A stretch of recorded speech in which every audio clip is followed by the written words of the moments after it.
Hadis yang ke-72. Qala al-muallif rahimahullahu ta'ala Ar-rabi'u an Abi Tarifin Adi ibn Hatim At-Ta'i radhiyallahu anhu qala Sami'tu Rasulullah sallallahu alaihi wasallam yaqul man halafa ala yaminin thumma ra'a atqalillahi minha falyati at-taqwa. Rawahu Muslim. Dari sahabat Adi bin Hatim At-Ta'i radhiyallahu anhu, semoga Allah meridainya. Beliau berkata, aku mendengar Rasulullah sallallahu alaihi wasallam bersabda, man halafa ala yaminin, barang siapa yang bersumpah dengan suatu sumpah, summa ra'a atqalillah, kemudian dia melihat ada yang lain yang lebih Allah ridhai dan lebih jauh daripada maksiat, lebih bertakwa kepada Allah, lebih diridhai oleh Allah, lebih jauh dari maksiat, falyati at-taqwa, maka datangilah ketakwaan tersebut. Artinya ambillah, pilihlah yang lebih bertakwa, yang lebih diridhai oleh Allah, yang lebih menjauhkan daripada maksiat. Falyati at-taqwa, maka datangilah ketakwaan tersebut. Barang siapa yang bersumpah atas suatu sumpah, lalu ada perkara yang lebih baik, ya, yang lebih diridhai oleh Allah, maka datangilah yang lebih diridhai oleh Allah tersebut, ya. Hadis riwayat Imam Muslim. Faidah dari hadis ini yang pertama, jawazul halif billah, bolehnya bersumpah dengan nama Allah, ya, bolehnya bersumpah dengan nama Allah, tapi jangan menggampang-gampangkan dalam bersumpah. Sedikit-sedikit bersumpah, maka itu tidak baik. Bersumpah boleh apabila diperlukan, ya, diantaranya untuk menyampaikan sesuatu yang penting, kebenaran yang penting, lalu ada orang yang meragukan atau mengingkarinya, maka kita kuatkan, kita tegaskan dengan sumpah. Jadi dalam hal-hal yang perlu untuk ditegaskan, perlu untuk dikuatkan, maka boleh menggunakan sumpah. Dan bersumpah hanya boleh kepada Allah. Bersumpah hanya boleh kepada Allah. Barang siapa yang bersumpah kepada selain Allah, faqad asyrak. Man halafa bi ghairillahi faqad asyrak, ya. Barang siapa yang bersumpah kepada selain Allah, maka dia telah berbuat syirik. Syiriknya syirik asghar, ya, syirik kecil. Man halafa billahi wajaba alaihi ibraru qasamihi wa adamil hansi fiha. Barang siapa yang bersumpah kepada Allah, maka wajib dia menunaikan sumpahnya, ya, dan jangan berdosa, tidak boleh menggagalkan sumpahnya sehingga dia mendapatkan dosa. Kalau bersumpah wajib ditunaikan, ya. Ya. Apabila suatu sumpah menghalangi dari ketaatan,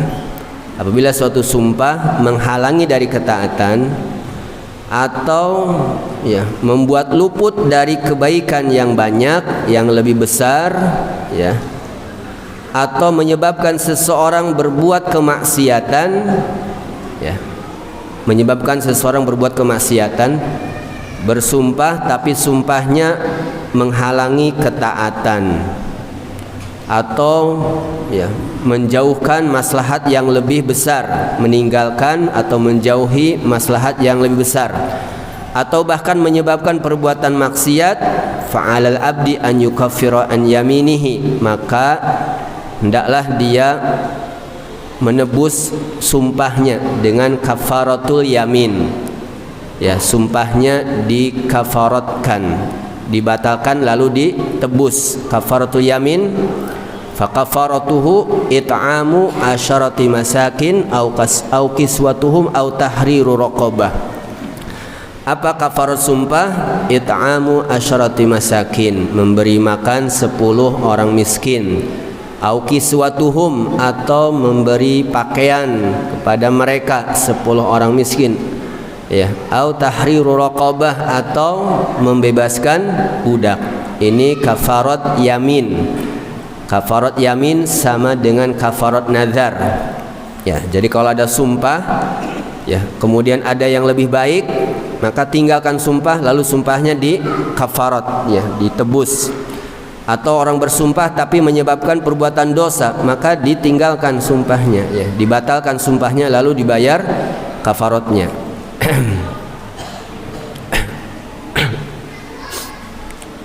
Man azama ala fi'li maksiatin fala yaf'al. Barang siapa yang sudah bertekad untuk melakukan satu maksiat, maka jangan dilakukan. Jangan dilakukan. Ya. Kalau ada orang sampai bersumpah untuk melakukan satu maksiat, maka wajib dibatalkan. Ya, tebus sumpahnya kafarat yamin, lalu tinggalkan. Tidak boleh bersumpah dalam perbuatan maksiat, ya. Tidak boleh bersumpah dalam perbuatan maksiat, ya. Maka tidak boleh dia melakukannya. Kemudian wujubu iltizami taqwa, ya, fil usri wal yusri wal mansyad wal makrah. Hadis ini berkaitan dengan pembahasan kita, wajibnya melazimi ketakwaan, senantiasa menjaga ketakwaan, senantiasa berusaha menjaga ketakwaan. Melakukan sesuatu lalu ada yang lebih baik, lebih bertakwa, dinilai ketakwaan lebih besar, maka ganti kepada yang lebih bertakwa. Jadi senantiasa kita berusaha menjaga ketakwaan kita, ya, dan memilih sesuatu yang lebih maslahat, lebih besar faidahnya, lebih besar maslahatnya, dan tinggalkan setiap yang mendatangkan mudarat, membahayakan. Tinggalkan. La darara wa la dirar. Tidak boleh ada kemudaratan dan tidak boleh saling memudaratkan. Tidak boleh ada kemudaratan dan tidak boleh saling memberikan mudarat. Ad-dararu yuzal. Apapun kemudaratan harus dihilangkan, harus dihilangkan, diganti dengan kemaslahatan, dengan kebaikan. Jadi tidak boleh dibiarkan ada kemudaratan, tidak boleh dibiarkan ada kemudaratan. Termasuk apabila ada satu kemungkaran, man ra'a minkum munkaran falyughayyirhu biyadihi. Barang siapa yang melihat kemungkaran, rubahlah dengan tangannya. Fa ilam yastati' fa bilisanih. Jika tidak mampu merubah dengan tangan, fa bilisanih.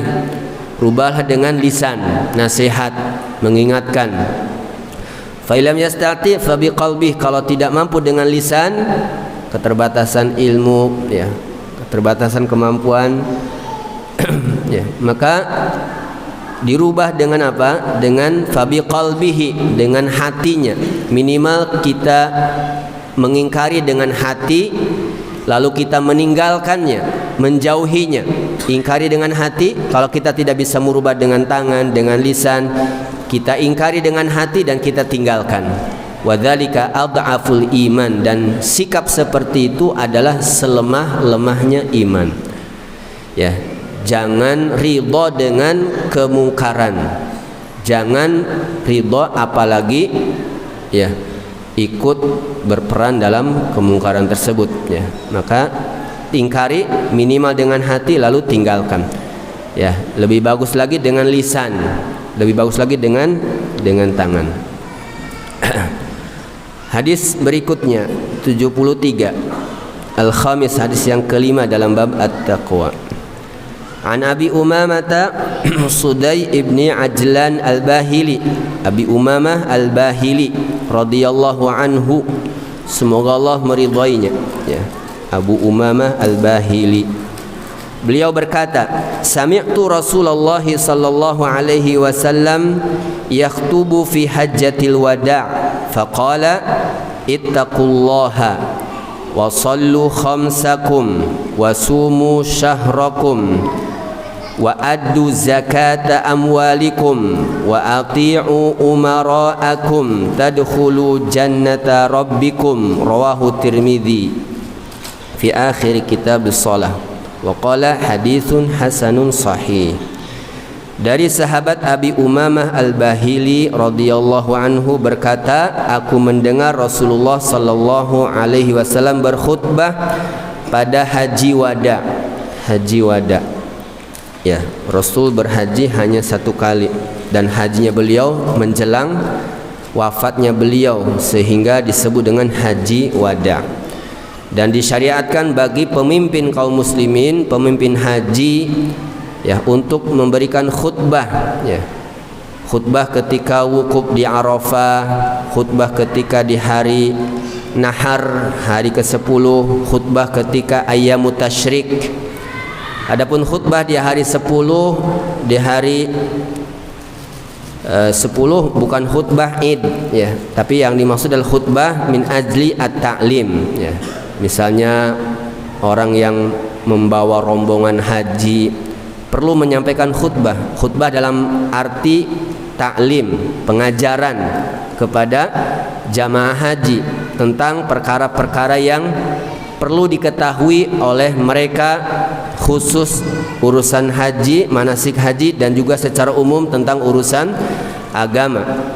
Ya, maka Rasul pun seperti itu berkhutbah. Di antara khutbahnya ya, Rasul berkata, Rasul bersabda, ittaqullah, bertakwalah kepada Allah. Ya, ini tanggung jawab seorang berilmu, memberikan peringatan, memberikan pengajaran, bimbingan kepada umat ya, kepada masyarakat, kepada jamaah. Dan di antara yang paling penting untuk diingatkan adalah ittaqullah, bertakwalah kalian kepada Allah. Wa sallu khamsakum, dan jagalah salat kalian yang 5 waktu. Hafidhu ala salawati, jagalah salat. Wa sallu khamsakum wasumu syahrakum, dan berpuasalah di bulan kalian, yaitu bulan Ramadan. Wa addu zakata amwalikum, tunaikan zakat harta kalian. Ini perkara yang penting, rukun Islam. Selalu diingatkan untuk menjaga solat, untuk bertakwa, menjaga solat, berpuasa di bulan Ramadan ya, menunaikan zakat. Wa ati'u umara'akum, dan taatilah pemimpin kalian. Di antara perkara penting yang selalu diingatkan kepada umat, taati pemimpin. Wa ati'u umara'akum ya, pemimpin, umara, waliul amr, meliputi al-ulama wal umara. Al-ulama wal umara ya. Waliul amr, atiullaha wa atiur rasul wa ulil amri minkum. Taatilah Allah, taatilah Rasul, dan taatilah ulil amr. Ulil amr meliputi al-umara wal ulama. Ulama adalah umara, waliyun, bertanggung jawab dalam penjelasan agama, dalam penjelasan agama. Ya, maka taatilah para ulama dalam penjelasan agama ya. Kemudian umara adalah aulia fit tanfidhi asy-syariah. Ulama umara, para pemimpin penguasa, adalah penanggung jawab, berkuasa dalam tanfidh, penerapan syariat. Penerapan syariat. Tidak akan sempurna ulama tanpa umara, dan tidak akan sempurna umara tanpa ulama. Kewajiban umara untuk istibanah lil haq minal ulama. Kewajiban umara adalah untuk meminta penjelasan tentang hak agama kepada ulama ya. Dan tugas ulama adalah menasihati para umara. Dan yang idealnya umara itu adalah ulama ya. Idealnya seharusnya umara itu adalah ulama. Rasul sebagai pemimpin, Rasul adalah orang yang berilmu. Ya, penggantinya Abu Bakar pemimpin. Abu Bakar adalah orang yang terbaik setelah Rasul agamanya.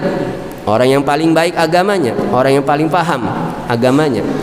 Demikian juga Abu Bakar, orang terbaik setelah demikian juga Umar bin Khattab, orang terbaik setelah ya Abu Bakar As-Siddiq.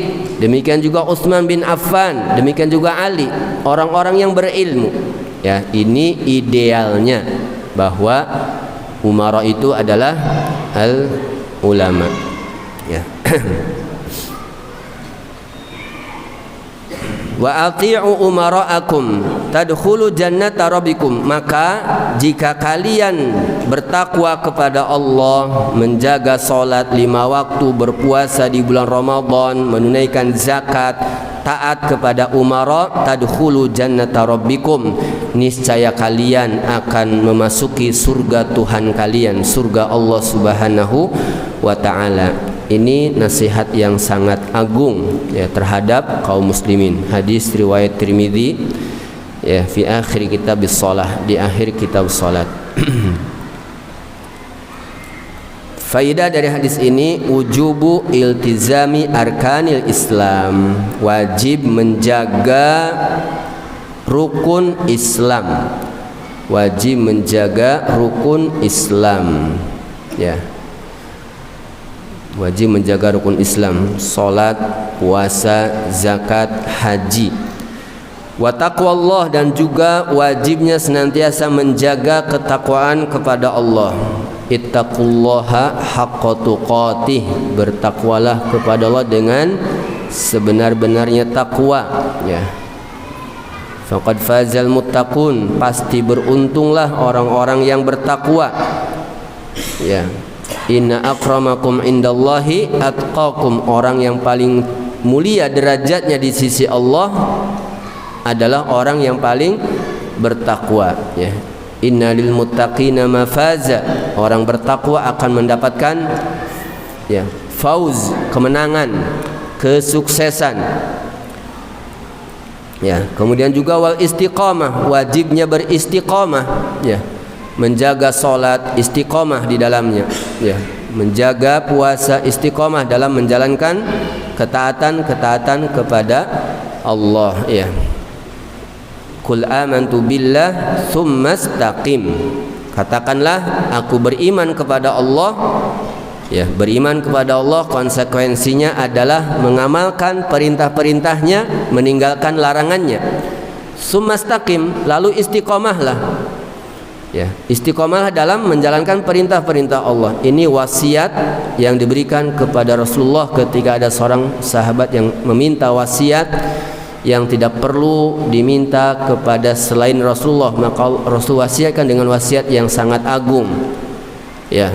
Berimanlah kepada Allah, katakan aku beriman. Yang ucapan beriman kepada Allah berkonsekuensi untuk mentaati perintah-perintahnya, mentaati syariatnya ya, melaksanakan ketetapan-ketetapan, aturan-aturannya. Summastaqim, lalu istiqomahlah ya.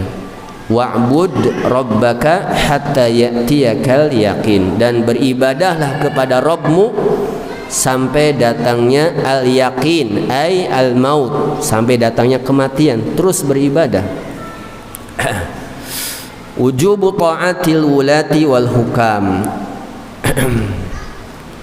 wajibnya taat kepada al-wulat, para pemimpin, para penguasa ya. Tentunya taat kepada pemimpin dengan syarat ya. Wa syartu ta'atihim alla ya'muru bima fihi ma'siyatun lillah azza wa jalla. Syaratnya apa? Syaratnya adalah ya, apabila mereka tidak memerintahkan perkara yang mengandung maksiat. Selama perintahnya bukan dalam perkara yang maksiat, maka wajib ditaati. Adapun ketika mengandung maksiat kepada Allah, fala sam'a wala ta'ata, la ta'ata li makhluqin fi ma'siyatil khaliq. Tidak boleh taat kepada makhluk siapapun fi maksiatil khaliq, dalam bermaksiat kepada Allah. Tidak boleh taat kepada makhluk siapapun dalam bermaksiat kepada Allah. Ya, makanya dalam ayat atiullaha wa atiur rasul, ya, wa ulil amri minkum. Taatilah Allah dan taati Rasul. Atiullaha wa atiur rasul. Allah dan Rasulnya menggunakan atiu, artinya apa? Ketaatan yang mutlak. Ketaatan kepada Allah, taat kepada Rasul sifatnya mutlak. Tidak ada tawar menawar. Ya, taat kepada Allah, taat kepada Rasul sifatnya mutlak, tidak ada tawar menawar. Wa ma atakumur rasulu fakhudhuhu wa ma nahakum anhu fantahu. Apa yang datang dari Rasul ambil, laksanakan. Apa yang dilarang tinggalkan. Mutlak, tidak boleh tawar menawar. Ya. Tidak boleh tawar menawar, ya. Dan jawaban kita adalah as-sam'u wa ta'ah, sami'na wa ata'na, ya. Adapun taat kepada wali amr, ya, tidak menggunakan wa ati'u ulil amr, maka sifatnya adalah muqayyad, terikat selama tidak memerintahkan maksiat. Ya, karena ulat itu ada yang fajir, ada yang salih, ada yang baik, ada yang tidak baik. Maka ketika ada perintahnya yang fajir, yang maksiat, maka tidak boleh ditaati, ya. Itu maksud daripada ketaatan kepada selain Allah dan Rasul tidak mutlak. Artinya sebatas ketika tidak memerintahkan maksiat. Kalau ada perintahnya yang mengandung maksiat kepada Allah dan Rasulnya, fala sam'ata wala ta'ata, tidak boleh mendengar dan tidak boleh taat. Tapi secara umum perkara pokok, di antara perkara pokok agama adalah taat kepada umara'akum, kepada pemimpin kalian. Karena ketidaktaatan kepada pemimpin akan menimbulkan kemudaratan yang besar. Ketidaktaatan kepada pemimpin akan menimbulkan kemudaratan yang besar. Fitnah, ya, pertumpahan darah, ketidakstabilan, ketidakamanan, kekacauan, ya. Dan itu merugikan semuanya. Besar mudaratnya, ya, besar mudaratnya. Orang tidak tenang hidup, orang tidak mudah mencari nafkah maisha, orang tidak bisa beribadah dengan tenang. Itu diantar sebabnya apa? Tidak taat kepada penguasa, tidak taat penguasa, ya. Meskipun penguasanya zalim, selama tidak memerintahkan yang maksiat, maka tetap taat dan tidak boleh khuruj ala wulatul umur, tidak boleh, ya, keluar, ya, tidak boleh membangkang, tidak boleh mengkudeta daripada penguasa. Meskipun penguasanya berkuasa dengan cara yang tidak syar'i, ya, sebagaimana dalam hadis wa in ta'ammara 'alaikum 'abdun habasyiyun, ya, meskipun yang memerintahkan kalian adalah seorang hamba Habasyi. Secara syariat tidak boleh seorang budak, ya, itu menjadi menjadi penguasa. Tapi ketika dia berhasil, ya, mengambil kekuasaan, berkuasa, maka, ya, ketika itu dia menjadi penguasa, ya, penguasa, ya. Dan orang yang tinggal di situ wajib untuk mentaatinya.